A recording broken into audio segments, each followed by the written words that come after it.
27 años. Es una edad maldita en el mundo de la música.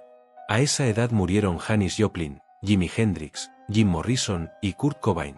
Pero de todos ellos, quizá la muerte de Kurt es la que más preguntas sin respuesta ha dejado. Porque en su caso, lo oficial no ha logrado acallar lo sospechoso. La historia que nos contaron parece clara: un suicidio. Una muerte anunciada por su adicción, su depresión y su rechazo a la fama. Pero cuando miras de cerca, cuando te detienes en los detalles, algo no cuadra. Este es el relato completo de lo que muchos consideran una de las muertes más misteriosas del rock.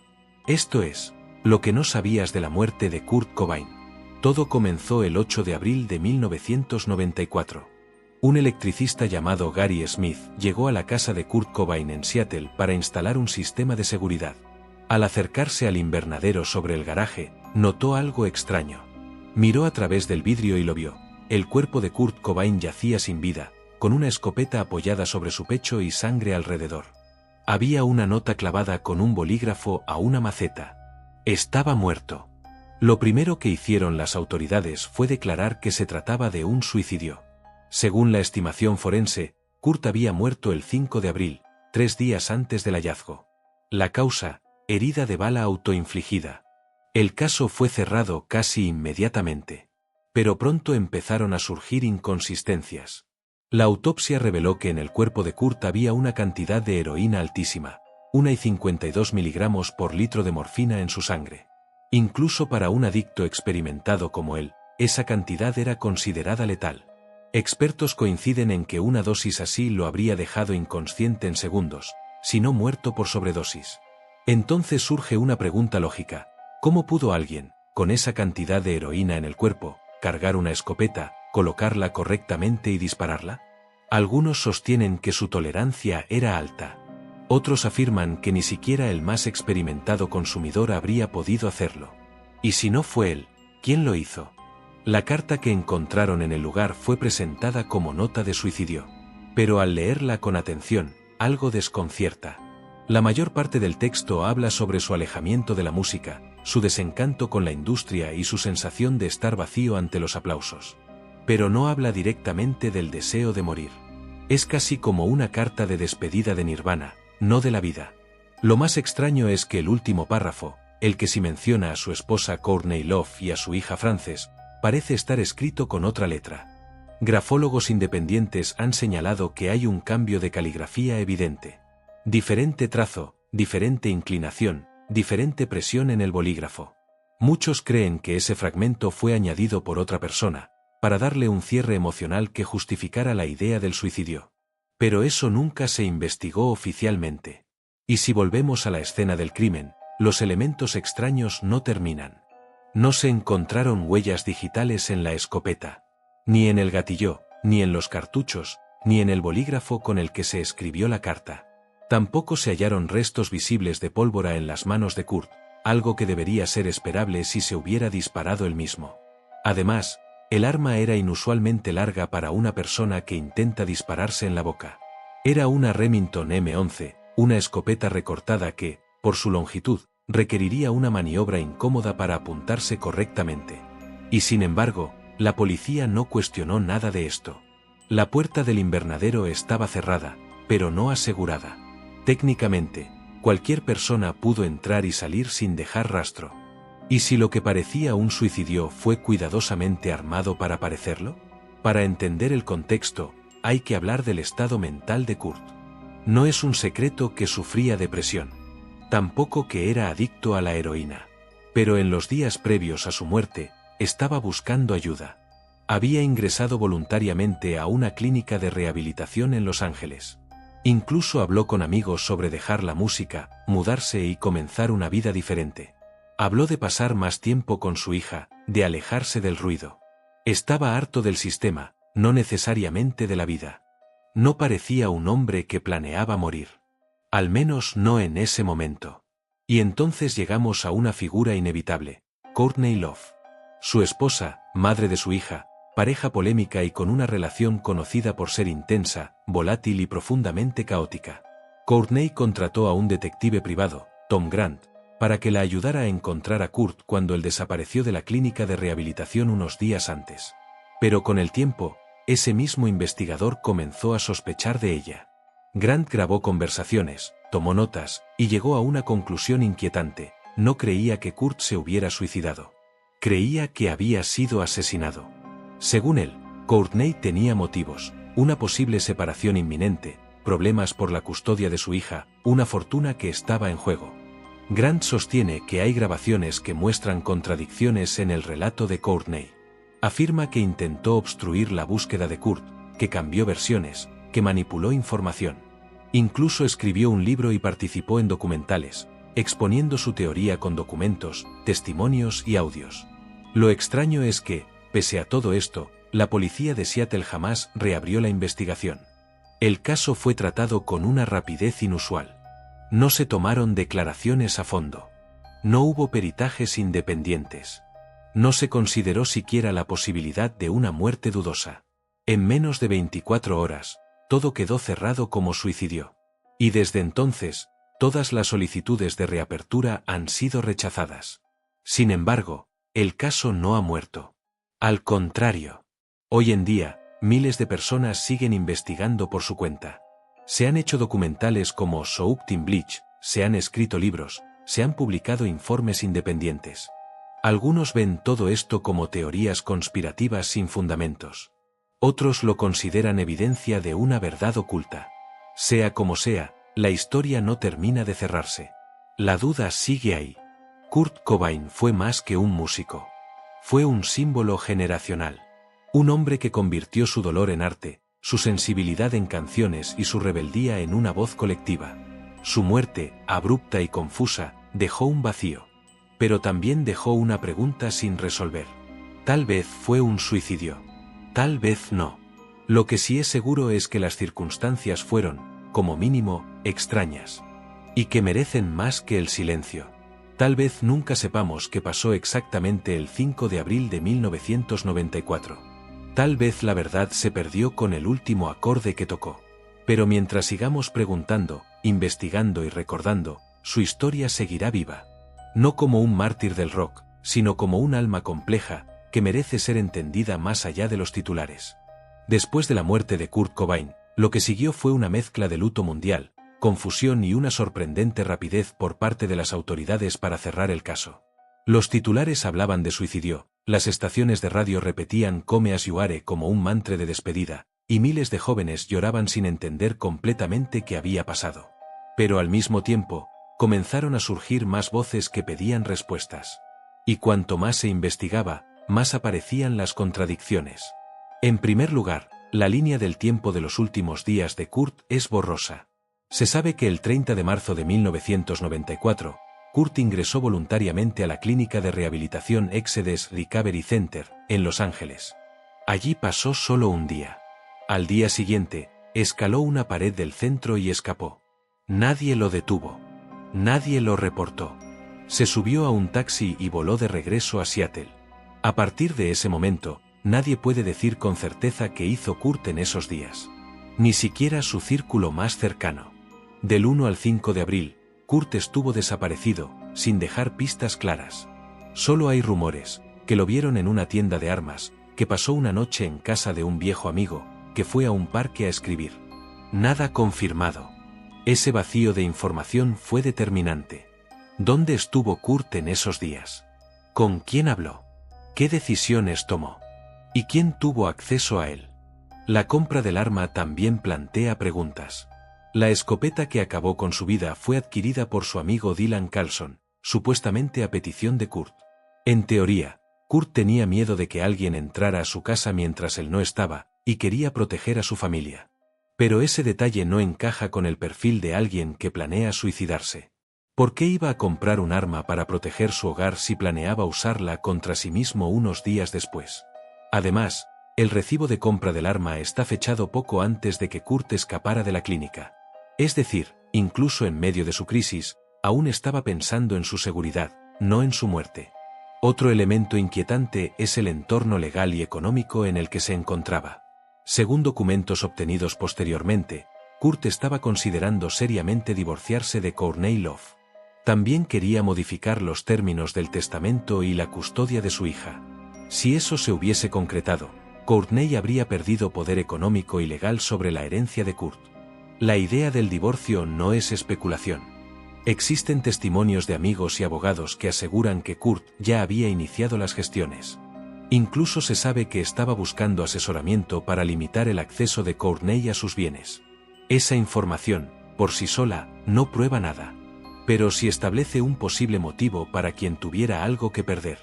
La figura de Tom Grant, el detective privado, sigue siendo fundamental. A pesar del desprecio de muchos medios, Grant construyó un archivo amplio, grabó horas de conversaciones con Courtney y personas cercanas, y notó inconsistencias importantes. Una de ellas fue la denuncia falsa del robo de la escopeta. Según Grant, Courtney reportó a la policía que Kurt había desaparecido con un arma, generando una alerta que justificaba su búsqueda. Pero esa escopeta, la misma que luego se encontró junto al cuerpo, en realidad no había sido robada. Solo fue ocultada por Dylan Carlson, por pedido del mismo Kurt. Esto hizo que muchos consideraran esa denuncia una maniobra para justificar el hallazgo de un arma en la escena. Una especie de pretexto previo que respaldara la versión oficial. Además, hay un detalle más técnico pero clave, la posición del arma en el cuerpo de Kurt. Las fotografías no fueron publicadas en su momento, pero informes oficiales indican que la escopeta fue encontrada colocada entre sus piernas, apuntando hacia la cabeza, con el cañón invertido. El mecanismo de disparo fue activado con el dedo del pie, según los reportes. Pero peritos independientes sostienen que la longitud del arma y la postura descrita no permiten esa maniobra con facilidad.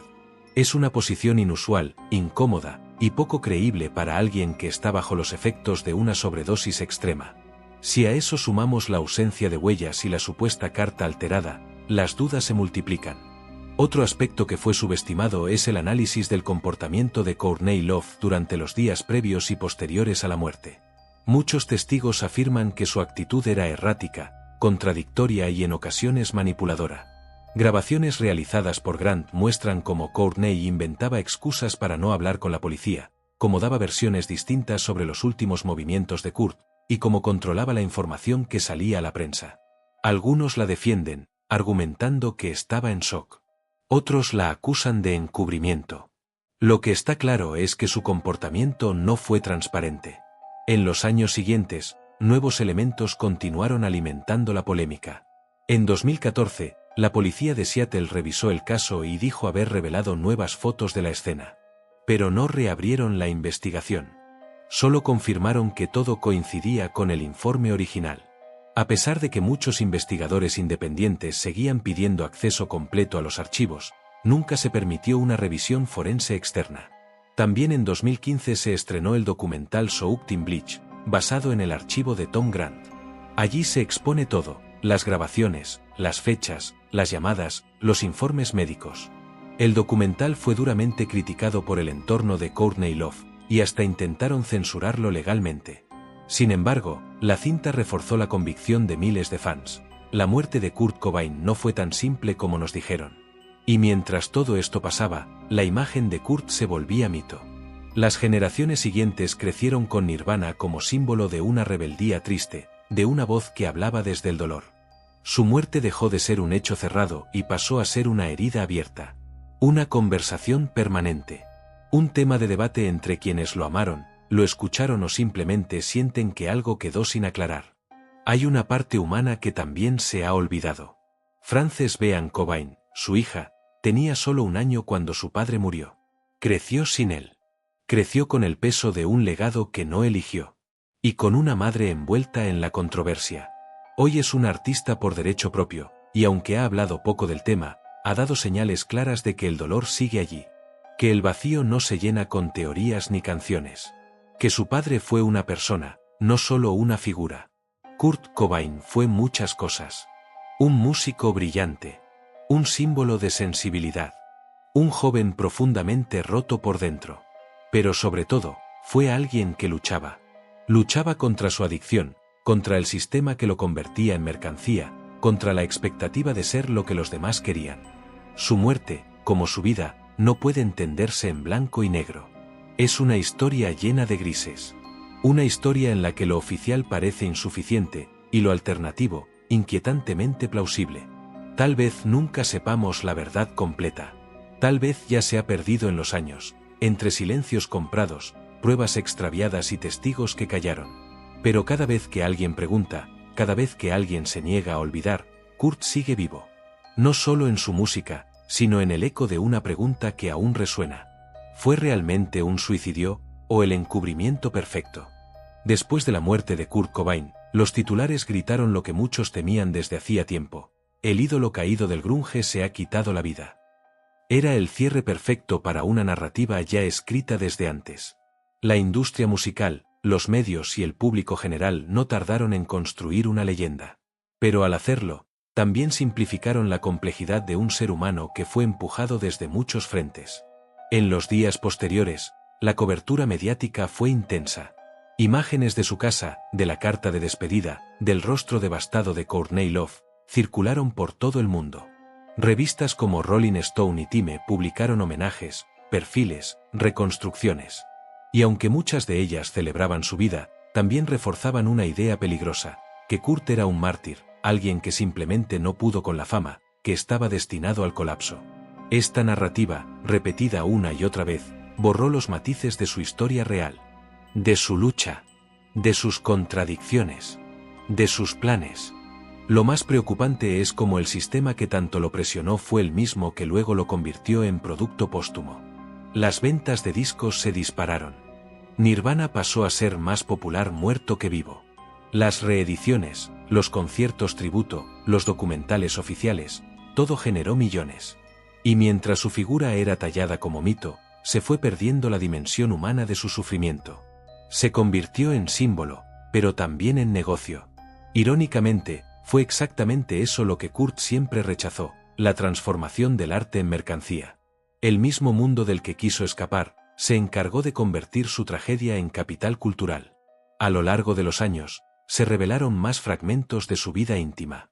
Sus diarios personales, publicados en forma de libro, mostraban un hombre profundamente conflictuado. En ellos hablaba con honestidad brutal sobre sus pensamientos suicidas, su adicción, sus frustraciones con la fama y el mercado musical. Pero también había momentos de ternura, de humor, de sensibilidad extrema. Fragmentos dedicados a su hija. Notas sobre canciones futuras. Reflexiones sobre cambiar de vida. Es decir, no eran los escritos de alguien que había renunciado por completo, sino los de alguien que estaba en una lucha constante, y que todavía no había tomado una decisión definitiva.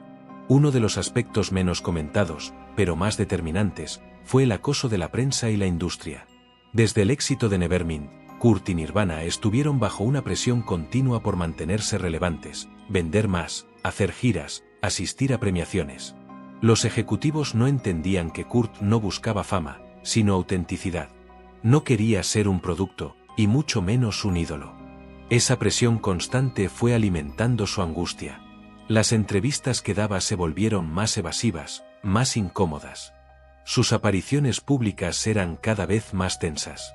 La sensación de que no podía controlar su propia narrativa lo asfixiaba. La relación con Courtney Love, por otro lado, se volvió una exposición mediática constante. Cada pelea, cada recaída, cada gesto, era examinado públicamente. Y aunque ambos compartían adicciones y una conexión emocional intensa, también era evidente que había manipulación, celos, control y caos. El entorno de Kurt fue descrito por varios cercanos como tóxico, no solo por la droga, sino por las dinámicas emocionales. Y muchos coinciden en que no se sentía libre ni en su casa, ni en su banda, ni en la industria. Otra pieza fundamental que ha salido a la luz con los años son los testimonios de personas que estuvieron con Kurt en sus últimos días, pero que no fueron considerados en la investigación original. Algunos vecinos aseguraron haber visto luces encendidas en el invernadero días después del 5 de abril. Otros oyeron ruidos, movimientos, pero nunca se investigó con seriedad. Además, algunos amigos cercanos han confesado que Kurt les dijo, semanas antes, que tenía miedo por su vida, que sentía que lo estaban vigilando, que quería irse lejos, desaparecer. Nadie lo tomó en serio. Nadie intervino. ¿Y si esas advertencias eran reales?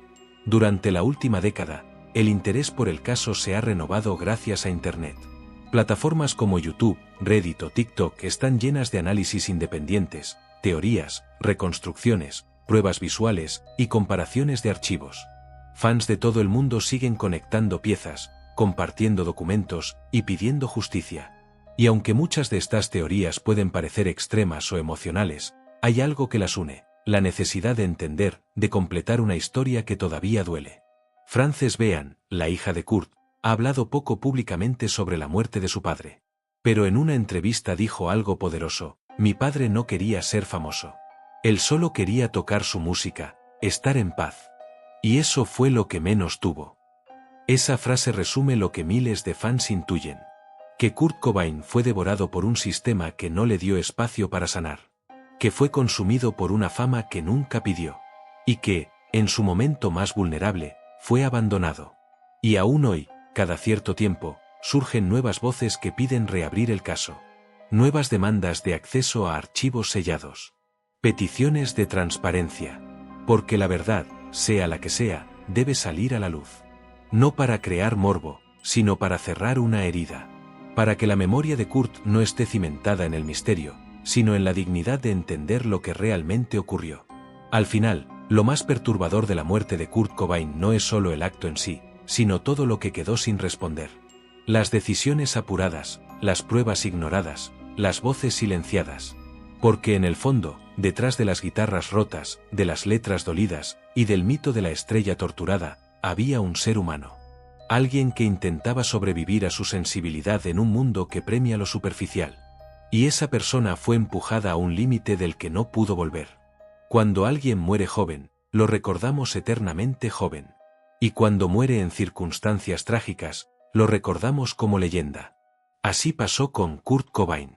Su rostro, eternamente de 27 años, se convirtió en símbolo de rebeldía, de sensibilidad herida, de inconformismo radical. Pero más allá del mito, la pregunta es: ¿por qué su figura sigue tan viva? ¿Qué hizo que su muerte no fuera solo el final de un músico, sino el inicio de un legado imposible de enterrar? Para entenderlo, hay que mirar el contexto histórico. Los años 90 marcaron el fin del optimismo de los 80. La juventud ya no creía en el sueño americano. Había una sensación generalizada de vacío, de desarraigo, de hartazgo con la política, con el sistema, con la cultura de consumo. Y ahí apareció Nirvana, con una voz que no buscaba agradar, que no cantaba sobre amor o fama, sino sobre alienación, depresión, autodestrucción, abuso emocional. Kurt no era un héroe. Era, como millones de jóvenes, alguien que no encajaba.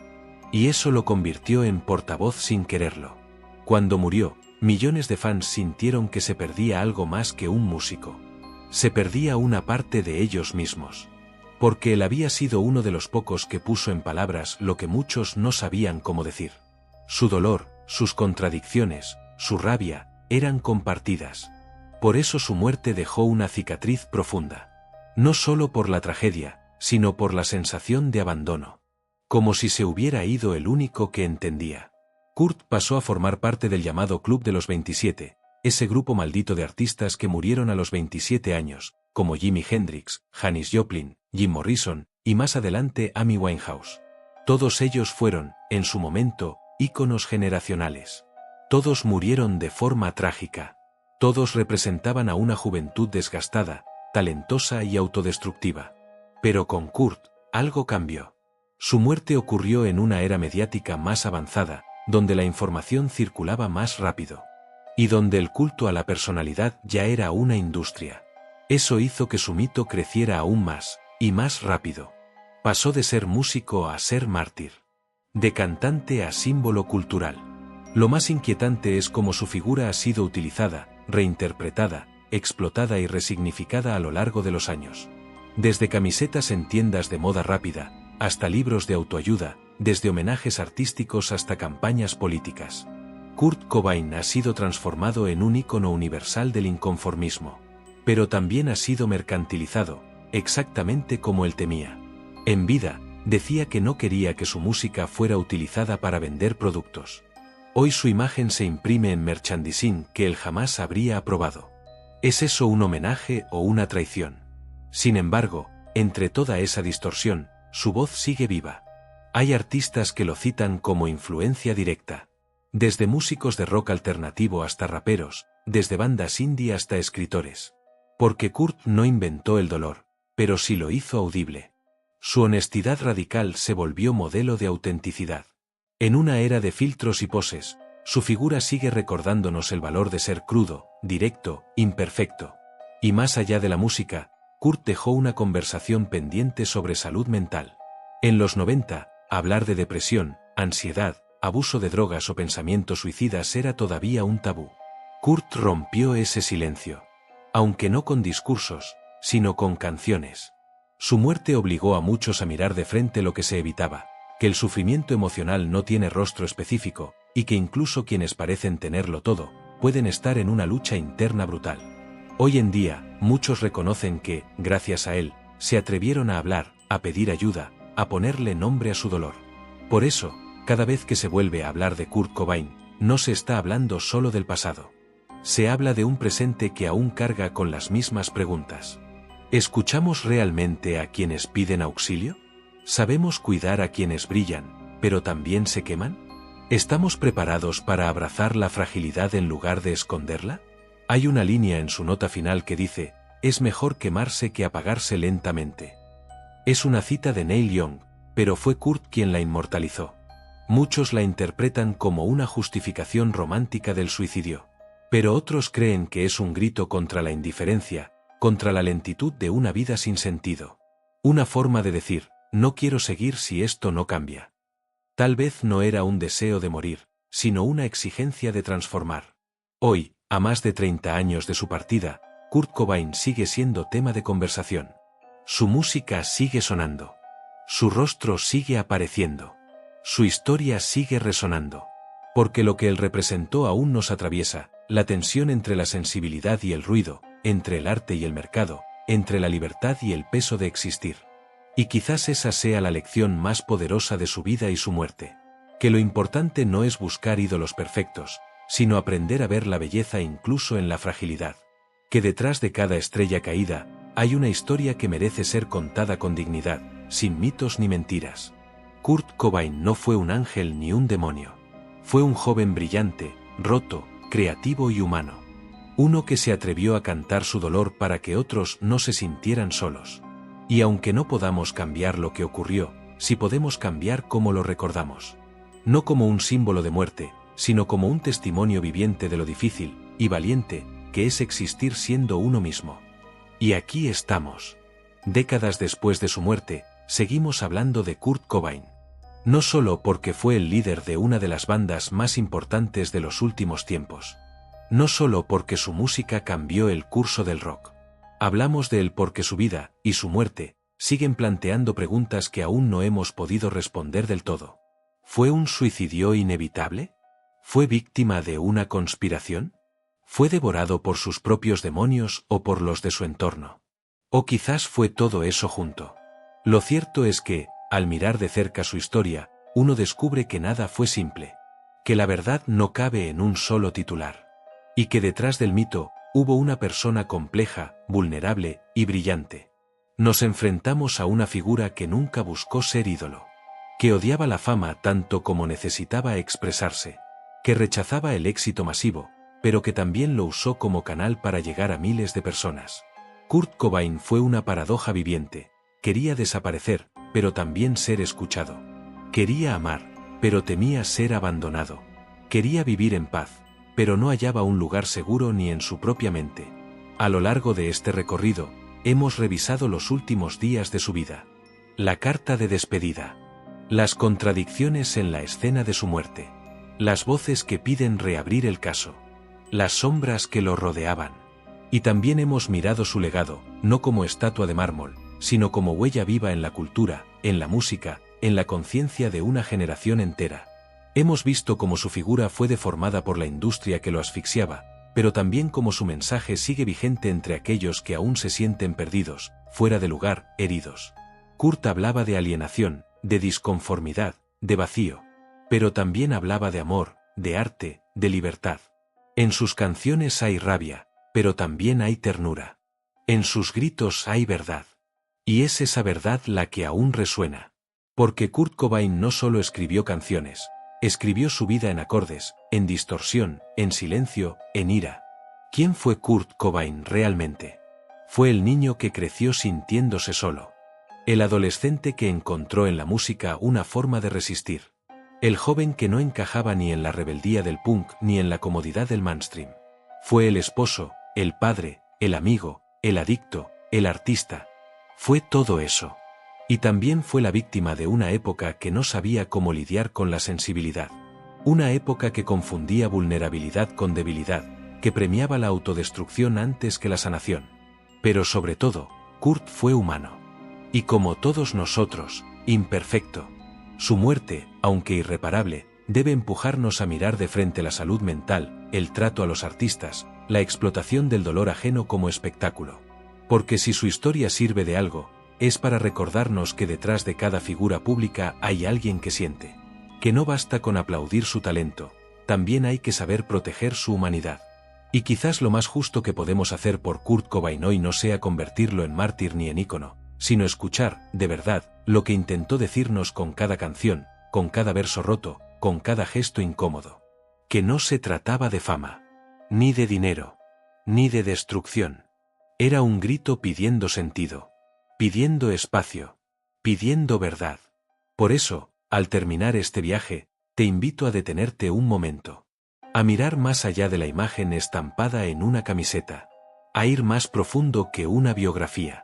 Y a preguntarte, ¿qué hemos aprendido de todo esto? ¿Qué nos dice hoy la historia de Kurt Cobain? Quizás nos dice que tenemos que escuchar más, amar más, cuidar más. Y tal vez, solo tal vez, nos dice que incluso en la oscuridad más espesa, la música, la verdadera música, sigue siendo un acto de resistencia, de redención y de humanidad. Gracias por acompañarme en este recorrido por lo que no sabías de la muerte de Kurt Cobain. Si esta historia te dejó pensando, si te tocó el corazón, te invito a dejar tu opinión en los comentarios. ¿Qué crees tú que ocurrió realmente? ¿Cómo recuerdas a Kurt? Suscríbete para más historias profundas como esta, y no olvides compartir este vídeo con alguien que también ame la música y valore la verdad. Porque la memoria de Kurt Cobain no debe quedarse en silencio. Debe seguir viva. Cantando, preguntando, resonando.